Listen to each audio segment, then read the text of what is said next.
Good evening all and welcome. The human body can be a source of both comedy and horror, which is what we're expecting for tonight. So clench your cheeks and get comfortable, because it's time to let the brownness take control. I am a woman in my early 30s, working for a small day cruiser company as a senior deckhand. I'm in charge of line handling to leave and tie up at the docks, making sure our safety gear like life rings and such are out and in working order. And I also assist the ship's engineer with tasks needed to keep the ship running.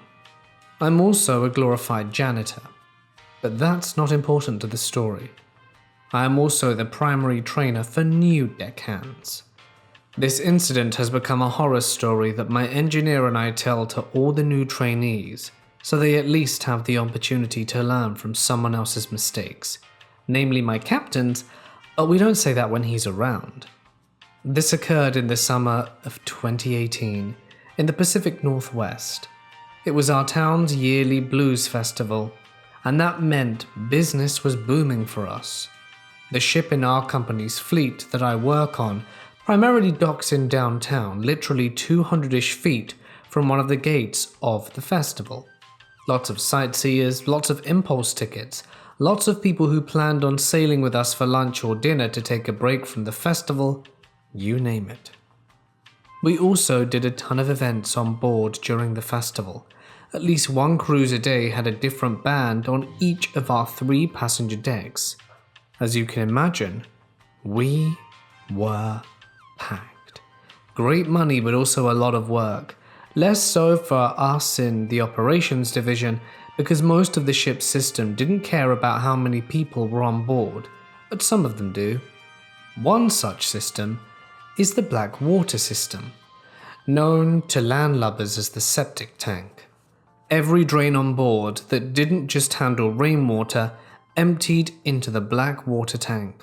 All the dish pits, all the bar drains, and most importantly for this story, all the toilets.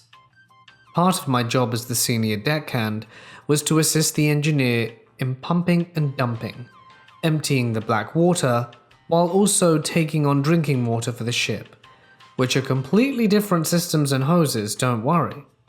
On this day we had opened the ship, done our lunch cruise which was packed, and the day's blues cruise which was even more packed. We hit our maximum capacity of 500 total passengers, and crew and dinner was going to be busy as well. We had a grand total of 2 hours to get everyone off the blues cruise and reset the boat for dinner, which sounds like forever, but it's actually only barely enough and only works because the dinner cruise shows up just after the blues cruise docks, and the morning crew doesn't leave until just before the dinner cruise casts off. One of the givens is that we're going to have a pump and dump, or else there's going to be massive problems during dinner. So the moment I'm done tying up the ship and the ramp for disembarking, I get to laying out the hoses and fitting for the various water system, then join the flow of passengers, up the ramp, lugging the rest of the pump and dump gear to the top of the sea wall. Once my engineer Jay finishes shutting down the main engines and getting to the docks, we start. Everything goes in, as it has done hundreds of times before.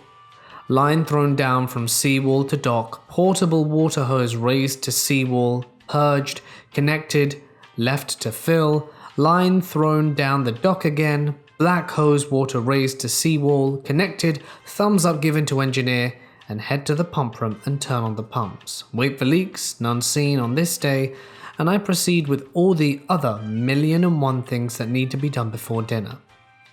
After a little bit, the dinner crew shows up. For ops, that means 3 people. Today's dinner crew were the deckhand B, my engineer M, and the captain R. We're getting towards boarding time, and all that's left is to downrig the pump and dump. I head back to the seawall. Now, company policy is the crew that rigs the pump and dump downrigs it as well due to some accidents in the company's history involving forgetting to turn off pumps and burning them up. While I'm on the seawall waiting, and B, M and R are on the docks in their uniform waiting to board passengers, and Jay is still doing the same task. Well, Captain R decides that since we're on a crunch time, we violate company policy and downrig Portable without Jay. B and I do so with no incidents. By the time I pop my head back up from the down-rigging Portable, Jay is out on the dock talking with M&R. Now, an important factor in what happened next is that the music from the festival is blasting. I don't think that blues could be that loud, but apparently it can. I can barely hear myself think, let alone hear the guys on the docks. We communicate by full-on hollering at the top of our lungs plus hand signals, and the captain tells me to disconnect Black. I holler down, "Are you sure?" But no one does anything. They look like they heard me, but nobody indicates to the contrary. So I figure it's safe. Jay must have shut down the pump on her way out, and I told M&R that I go to disconnect the black hose from the fittings that hook it into the city sewer system. There's pressure in the hose.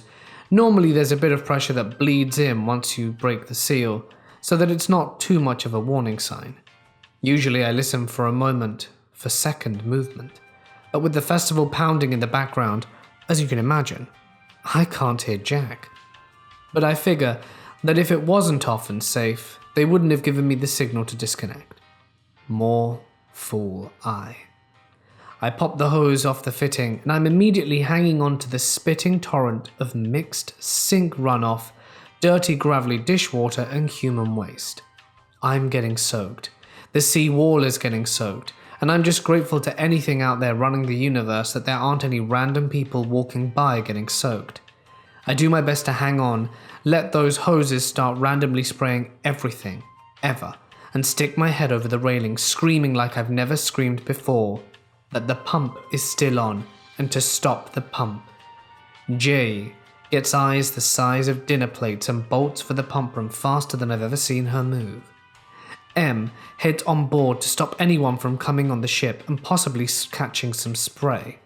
The captain heads onto the board ramp to try and help reconnect the hose, but by the time he's up, Jay has turned the pump off. So now everything in about a 10-foot radius is soaked. Me, the railing, the sidewalk, everything. R and J and I are rigging the ship's fire hose together from the fantail to rinse the sidewalk with river water, while B and M finish down rigging. Water from our river isn't the cleanest either, but it's better than black water. I'm wigging out so hard because I'm pretty far down the food chain and has only been with the company about a year. And it was a fairly big mistake.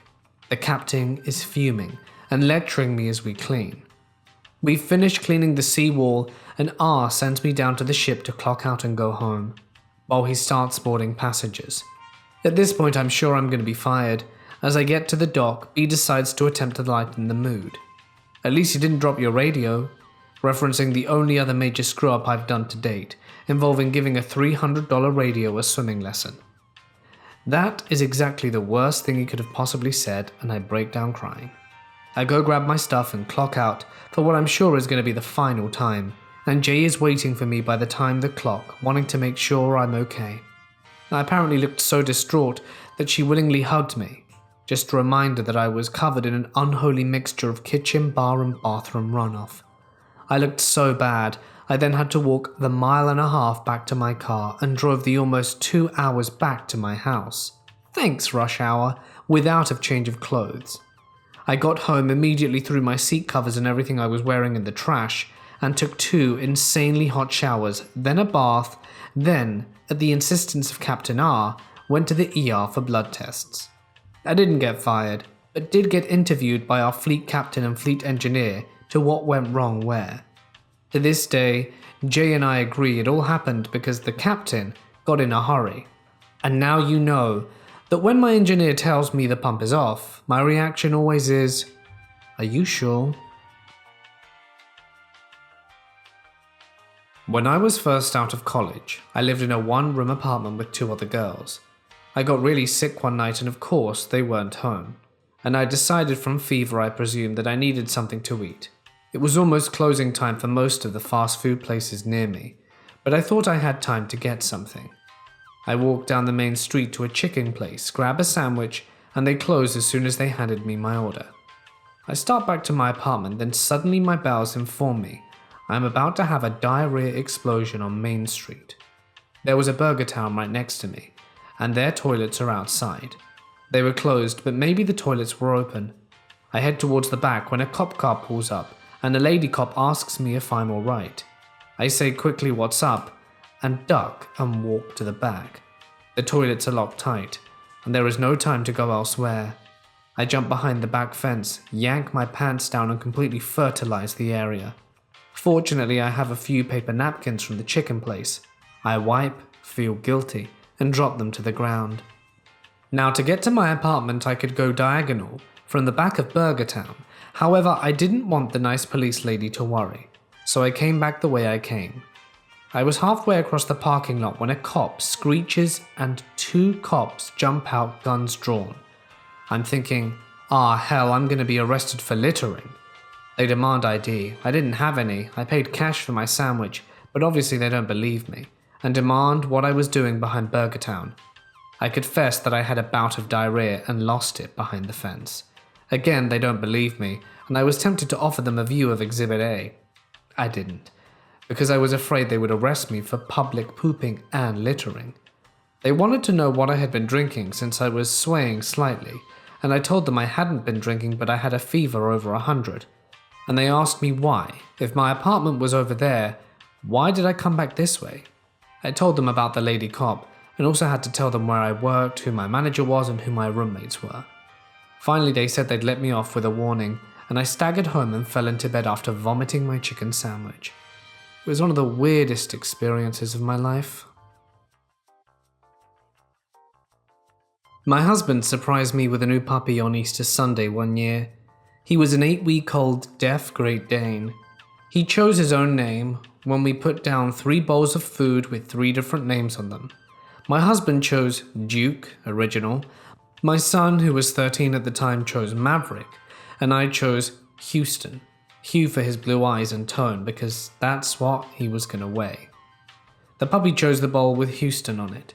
So we took him out to monitor him and visit friends in Lake Havasu. We parked outside their house but joined them inside for dinner. They had 2 black labs, and I didn't want to upset Houston, to that being that he was probably already scared, so we left him in the motorhome, and one of us checked on him every half hour, afraid he couldn't chew his way out in that short of a time. It was the first time I went to check and took him outside to do his business, and then put him back in the motorhome. He never cried or seemed bothered to be in there alone, so I wasn't worried, or I would have stayed in the motorhome with him. My husband checked next, took him potty, and put him back. My son was the next to check and came back and said all was fine. My husband then went to check next, and I was helping prepare dinner, and he was gone a while. When he came back, he had a change of clothes, and I said, did the puppy slobber all over you? He said, I'll tell you later. We finished dinner. I helped clean up while the boys, my husband and my son, went back to the motorhome. When I said goodnight, I went into the motorhome and was told by my husband that apparently when my son checked on Houston, he had left a surprise on the floor and then walked through it and literally all over the motorhome. The floor, the couch, the bed, the chairs, the blinds on the windows, the door, every surface was covered in poop. Not just poop, but the smelliest you can imagine. My son had to sleep on the couch and my husband and I had the bed because everything else was on the upper bed, so as to not get chewed by a puppy. We had to change the bedding, except the couch had no bedding, so I made my son clean it before he put sheets on it to sleep, and told him if you procrastinate, you usually have a bigger mess to clean up in the long run. It was a smelly evening, but it's a funny story now that my son's 34. Houston was one of the best dogs I ever met and started me on a long voyage of rescuing deaf Great Danes from around the country. They make the best dogs. It was a Saturday and my husband and I booked a cruise to Mexico and back on a 1-day trip. My mom was watching our 15-month-old son who adored my parents. She put him down for a nap and heard him talking to himself, sounding all happy. She postponed retrieving him until she was done dusting. When she did go into his room, as he had his own room at their house, she opened the door to find every inch that he could reach covered in poop. She had the crib that had decorative spokes all over the crevasses filled with poop. The wall, the cribs, and up against everything, covered his face, his hair, stuffed animals, books, everything that could reach was covered with it. My poor mum spent 4 hours cleaning and throwing away the bedding, toys, books, and t-shirts because she wasn't putting that in her washing machine. I worked for a company who provided all the animals for movies, television, commercials, music, videos, print, and for Hollywood people who have more money than brains who want to rent a 10-foot alligator to swim in the pool for their 8-year-old's birthday. I tell them we can't do that, it would be too dangerous, without laughing out loud. And then they ask me, well, can't you train it not to bite? And I say, an alligator has the brain the size of a walnut. We can predict their behavior most of the time, but we can't train it not to bite. Well, as I was tasked with raising 2 wolf puppies straight from Alaska. These are not a breed of wolves and dogs, these are 2 pure Alaskan timber wolves. The male was like a dog puppy, loved people, calm around noises, but the female wouldn't trust anyone, but me, and would tolerate my husband and son to an extent. She would also bolt to the furthest end of my property when she got scared by a motorcycle driving by. I would put my hands in their food when they ate to show them they could trust me, and to not take away their food, and the female bonded very strongly with me. So much so that as she grew and was separated from her brother, she would not be comfortable with anyone in her cage. No one except me was ever allowed to touch her. I would take her out into an acre-sized area where we would take any of our other animals like lions, tigers, leopards, coyotes, other wolves, or other animals that were being trained at the time. I would take my wolf into this arena and let her go. The first thing that she would do was find the lion or tiger poop and rolled in it until she was caked in it around her neck. And then she would eat what was left. One day it was not raining hard, but more than sprinkling. It was a good, steady mist, and I took her out to the arena. We spent about an hour there, me under the tree and her wading around, and I leashed her up to go back to her cage when, being thoroughly soaked, she decided to shake as I was doing up the chain, throwing lion and tiger poop all over me, in my hair, all over my clothes, and probably most repulsively in my mouth. If you've ever smelled lion and tiger poo, you would realize it's one of the stinkiest in the world. Well, it tastes just like that. I could do nothing, but I put her away and secured her cage and the gate into the compound. I then ran the hose in my mouth for 10 minutes straight and came pretty close to gagging several times. I left work early, never telling anyone what happened, and took the longest shower. I wanted to use the barbecue wire brush to brush my teeth, but I just used my own and threw it away when I was done. I was more careful when bringing animals into their cage in inclement weather after that. The year is 2002. I'm 20 and a student at Southampton Solent University. Living in Freshers' Halls, flats of 10 guys, one of whom, Chris, has a car that he keeps on campus for getting home, and weekly supermarket runs for the flat. So we all chip in a little bit here and there to cover the parking cost each term. There's a block of flats next to the student halls for young professional types.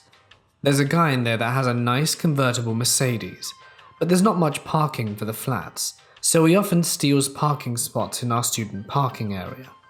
We tried reporting him to the hall manager, but nothing was done, and this goes on for at least 2 terms, or at least 2 to 3 weeks we'd have to park elsewhere because this guy was stealing our spots.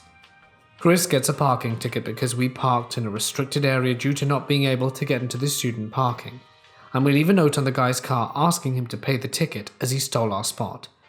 We find the note the next day thrown on the floor with a reply, "Eat crap and piss off," written on it. Charming. We go out drinking that night, discussing our neighbour and how much of an arse he is. Inventive but ultimately stupid ways of getting revenge are discussed until we're true drunk and we forget. On our way home we find him parked in the student park again. Well, full of drunken 20-year-old bravado, I declare enough is enough, climb onto the bonnet of his car, squat and leaving a steaming pile of resentment on the top of his Mercedes badge. We leave the scene. I am lauded as the Phantom Crapper. And how did I mess this up? Well, turns out I wasn't quite the Phantom, and was in fact seen by him. Turns out he was also dating one of my lecturers who recognized me from his description and then contacted the hall managers. I received a bill for a full wash and valet of his car. I joined the Marine Corps in December of 2005. I was an 18-year-old kid with no values, discipline, or clue about life. Arriving at boot camp was an eye-opener, and I fell in line as a terrified punk kid, like I was. It took me a little while to catch on to how things worked in boot camp, the routine, lingo, procedures, and schedule, but one thing I did learn quick were the different types of bathroom breaks the drill instructor gave you. Most bathroom breaks, or head calls as the drill instructors called them, bathrooms are called heads in the Marine Corps and Navy, and were meant for a quick urine relief. Essentially use the head to pee quick and get back to training. Bathroom breaks for number 2s were meant for the evenings when the platoon had some free time to write letters and conduct more thorough personal hygiene.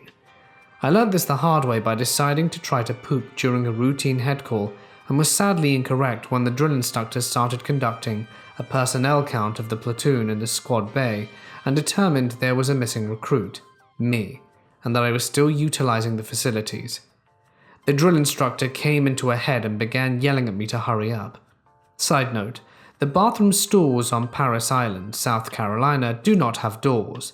They have the standard partitions but no doors. So instead of 2 drill instructors standing in front of me yelling at me to hurry up, given there was no door on my stall, they decided to each climb on top of the toilet on either side of my stall and lean over the top of the partition and yell down at me while I was pooping. This was both terrifying and confusing. I, as I'm sure most people do, have a routine for pooping. I have a look at the toilet paper after I wipe. I need to know what progress I'm making.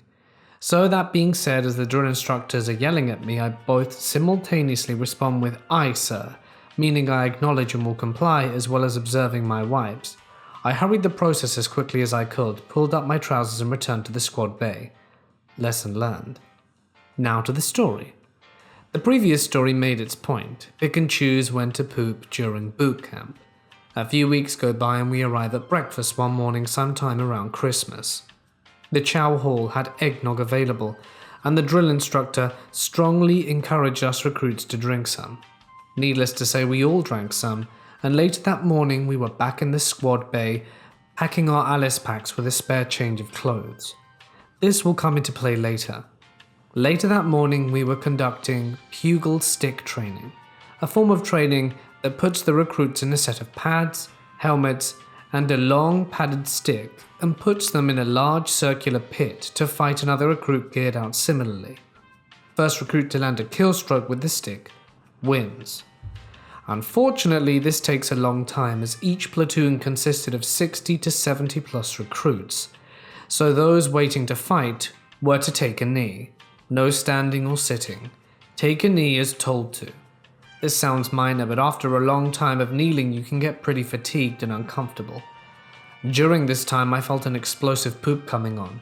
In these cases a recruit can request an emergency head call, and the drill instructor understands and usually accommodates. I waited for a drill instructor who wasn't in my platoon to walk by so I could request. This was because he would be less likely to mess with me. I succeeded and he told me to go to the bathroom. As I went to stand up, my legs practically gave out due to the uncomfort of kneeling for so long, and I strained. This caused me to shart.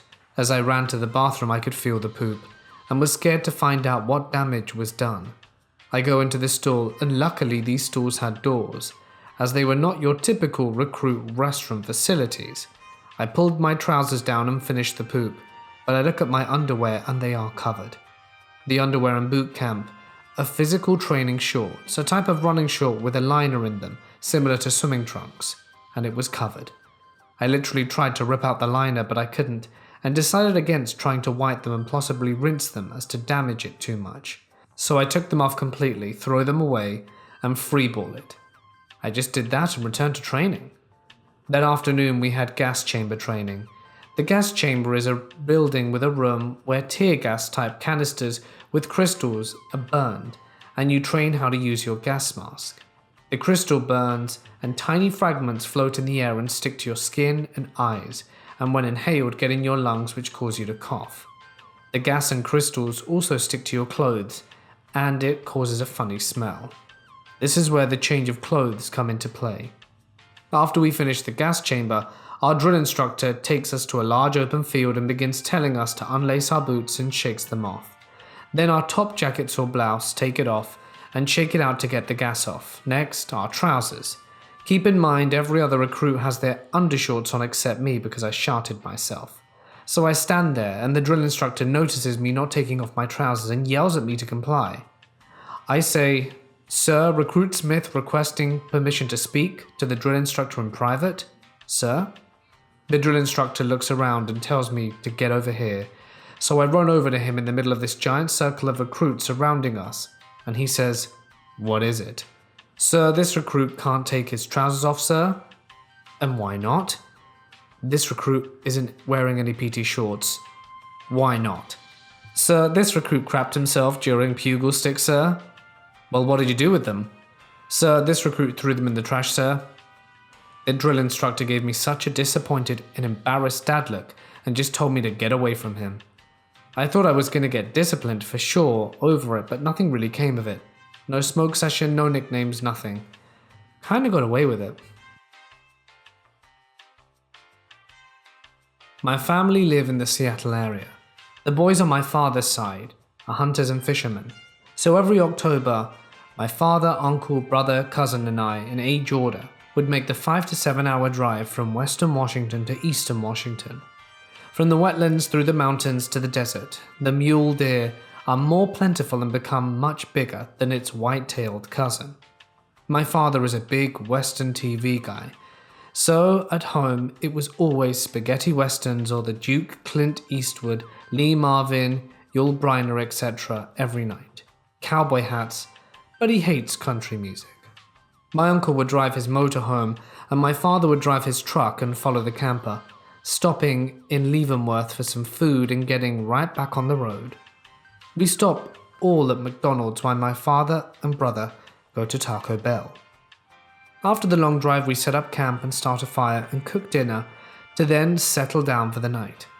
My father thought that a dinner of stag's chili was the staple of what hunting was all about, along with some beers and whiskey, of course. We get up at the crack of dawn, get geared up, throw on our packs, grab our hunting rifles and start marching to our spot. It being my first year, my father wanted me with him to keep an eye on me. About 1,000 yards into the hike, I hear from behind me a resounding woo, like in the tone you would give a horse to slow down.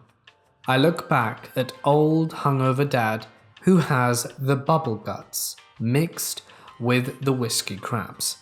For those of you who have never heard of these terms, let me explain. Bubble guts is when you can hear Satan's evilness inside you, calling out the sins of last night. The whiskey craps is when you have diarrhea and can't hold it back, and it shoots out exorcism, right?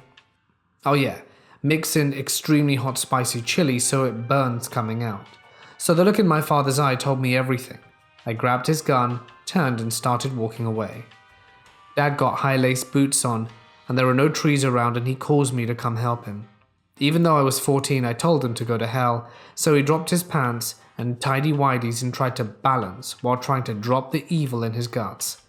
The unholy sound coming from his direction made me almost wet myself laughing, with the sound of his pain mixed with relief from every push of molten glass exploding from his rectum. After all, I fell silent except for my laughter while crying, and I heard a slew of cuss words, and I turn around and take a few steps in his direction. The look of relief was gone. His eyes were filled with panic. He crapped all over his pants and underwear, and when I say filled, I mean a pile of liquid runny chili steaming in the cold air, mound a crap atop his pants, belt and underwear with the tips of his boots sticking out. I fell to my knees, placed the rifles on the ground and rolled in the dirt, looked up at him, and all I could see from his facial expressions were, "What the hell do I do now?" He proceeded to unlace, take his boots and socks off, pull his legs through the crappy pants and tidy-whities, then wipe his legs off with the clean side of his pants, put his socks and shoes back on, pick up his pants with his arms stretched out and begin marching back to camp, bare pickle. You think that's the worst, but it gets better. I'm still howling with laughter, watching him go down the hill. Camp was right next to the Forest Service Road, and a motorhome filled with a family drives by him, pickle bear and all, and as they pass he gives them all a wave. The motorhome passes by me, and 30 to 45 seconds later, and the look on their faces was one of surprise, disgust and shock. The father laughing, but his wife was pissed. I saw in her mouth the words, "It's not funny, it's disgusting," and the rest of them joined in with the laughter of the father. For the rest of the day I can't help but laugh at him, especially when we all meet up later that day and share the story. After we all eat lunch, my father and his brother are talking a ways away from the kids while us boys are looking through our rifle scopes, scanning the countryside for deer, and the next spot we're gonna hike at. The silence breaks with my uncle saying loudly, "I'll show you how it's done." Right then, we all look over and see my uncle bare-assed from the side of the pant around his ankles, holding his junk to see a perfect garden hose of brown diarrhea shooting 3 feet from his butt. Him grunting at the very end of a gigantic powerful fart that was powering this fountain-like scene. All us boys stand there in shock and silence for 10 seconds. He pulls his pants up, looks at my father with a grin on his face and says, "See, that's how it's done." We all fall to the ground laughing, choking between "Did you see that?" or "It looked like a brown water hose," or "Did you hear the wet fart at the end with the high-toned finished note?" These 2 apples didn't fall far from the tree, and you don't get to choose your family. In middle school, I became friends with a group of people that lived on the same block. Well, except me. Dave and Steve were brothers. Next to him was Twinkie, named because he would always wear a yellow hoodie and was about 300 pounds and pale. Brandon, Nathan, Levi, and Travis. This story only includes Brandon, Twinkle, Nathan, David, and Steve's bandmates. Brandon was the hyped up crazy one, Twinkie was the nice guy of the group and also the investigator. Steve is David's older brother, I think he's 4 years older, and David is the Hulk of the bunch, nice guy until he gets in a rage. I've seen it, you don't want him to be angry. Steve was in a band called Test and Control, think kind of like 9 Inch Nails kind of music. For one of his gigs, the band made a lot of props, as he liked to do the whole shooting match, goth-like clothes, face paint and crazy hair. They needed a road crew to help with the equipment and props. One was called the Monstrosity, which had skulls and weird stuff hanging from it, hence needing a crew. So David, Twinkie and I and Brandon load up David's Chevy Blazer and the others in Steven's station wagon. We drive about 30 miles south into Seattle to some dive bar and start unloading the vehicle and carrying it through the back. The entire road crew was still in high school, and as we were lugging the heavy amps and props, we were told the show was 21 only. The band and everyone were pissed at this point, though they were the openers, and that meant that we could only help load and set up and break down after the performance. So after we set up, we were told to leave. The crew went to grab something to eat. We found a Mexican restaurant and sat there to eat. Dave got his brother's tacos with hot sauce, as Steve liked spicy food, and me, not being that hungry, just had chips and salsa. I'm glad I didn't order anything. When the food was brought out, I thought to myself I dodged a bullet. Everyone else didn't look like they had a problem with it. Being upset, most of the conversation was about how we wanted to be there, and after dinner we began to smoke in the parking lot and goof around as kids that age often do. I smoked too much and my eyes were burning, red and low, dry mouth, and a permanent smile on my face. Right when I realize that I'm high, I get the call to head back. Now I'm a little nervous. The closer we get, the more paranoid I am. I get quiet and hardly say anything for the next half hour, while we break down and haul the gear out and load the vehicles up, and down almost 3 flights of stairs. Steve ate fast, like military fast, and then started helping move the heavy amps and his keyboard gear. It being Seattle, we got stuck in traffic on the way back, due to the Mariners game. The 2 brothers kept side to side with each other for most of the stop-and-go traffic, and I looked over at Steve and announced to everyone that Steve didn't look too good. As soon as I said that, the whole car looked at him. Steve, seeing that everyone had their attention on him, rolls up his window and gives a nefarious look to be funny, and then lifts his legs to blast out a fart and to hotbox the guys inside. It was at that exact moment that time seemed to slow, As he released his sphincter, his face turned instantly to horror and red. Having those spicy tacos ultra fast, and then up and down those stairs with the heavy gear, along with drenching them in extra hot sauce, was a bad idea. Although I was in the other car, I could tell he blew multinational hot lava mud all over his seat and balls. There was nowhere else to go. The poor car seat was ruined. Steve liked to wear shorts, and I wouldn't be surprised if the splatter didn't run down the back of his leg onto his boots. The frantic look on his face pales in comparison to the other occupants of the car. I see all the passengers frantically hit the window buttons down to no avail. I look at the back seat and see the back passenger coughing and hacking. All of us in the other vehicle are crying with laughter. Steve can't look at us, just forward at the road. Steve's bandmate in the back then turns green, shudders, points his face to the window and projectile vomits at the window, bouncing back on him and splashing onto Steve in the front seat. Steve can't help but puke when he smells it, so he barfs straight down onto the floorboards, then unlocks the window. Oh yeah, and the worst bit is that we were stuck in downtown traffic with nowhere to go and we were in the middle lane. He turned on his blinkers to fight traffic to the shoulder while burning hot chili peppers coming out the front and back. David, Twinkie, Brandon and I laugh it off at this point, and our abs hurt for 3 days from the sheer laughter. There's no way we could have gotten over to the shoulder through the traffic to help them. Not that any of us were going to help clean up that mess anyway. We got back and unloaded the gear, trying not to laugh and lift everything and carrying the heavy equipment. After we finished, we all sat and laughed while recalled what happened. Then Steve pulled up a white sheet, paper towels and lined all the seats and the back passengers still looking sick. We all went quiet. David walked up and asked, "Are you all right?" And we all started howling so loud, we almost were silent. Steve gets out the car with a pissed off look on his face and paper towels stuck to his shorts and models to the front door, beet red, while we were all on the ground pointing at the paper towel peacock feathers stuck to his button legs.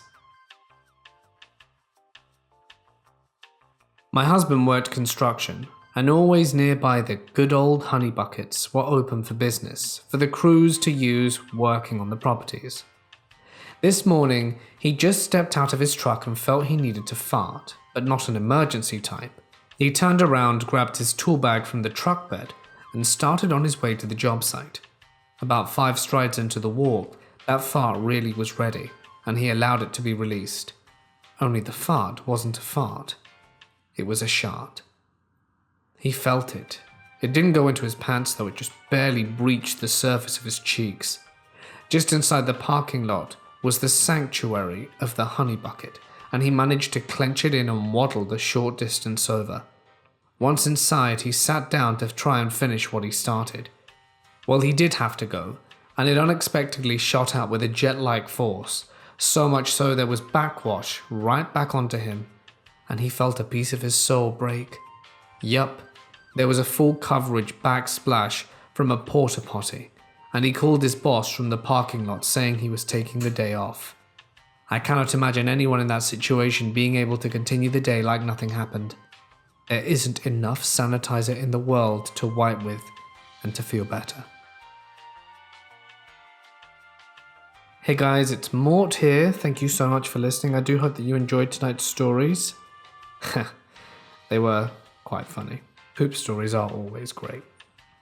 So thank you to all of the subscribers who sent them in. I think, let me check. Yep, every story except for one was subscriber submitted. So thank you to everyone for sharing your poop stories. If you would like to see another poop stories video soon, feel free to send yours in, and it may make it to the next one, which I'm hoping to do sooner rather than later, as I have 2 left over for next time. So go on, send them in. When I put the poll out, what I was trying to say was poop tonight. So, poop with the poop emoji, the number 2, and a moon, so poop tonight. There was no night emoji. I guess I could have put stars or something, but then what? Poop to stars? Doesn't really make sense.